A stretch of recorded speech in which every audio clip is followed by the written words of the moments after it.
Do you want to quickly and easily be able to create profile pictures for LinkedIn, Facebook, Instagram, Twitter, whatever you want? Well, if so, the place to do it is pfpmaker.com. Simply find the image that you want and drag and drop it.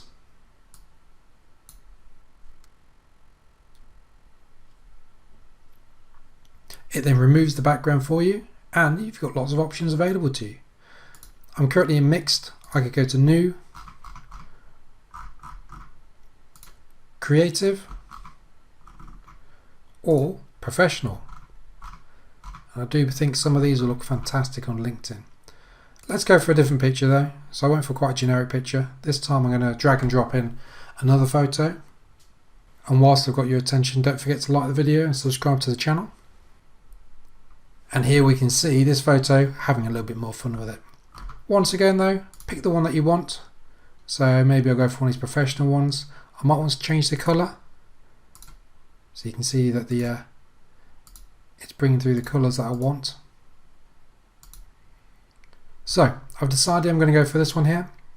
And to download it, simply hover over it and either choose to download a square version of it or a circular version. And I want a circle. Click on that, it downloads, I'll open it up, and there's your picture ready to be uploaded to LinkedIn, Facebook, social media of any description or whatever you want.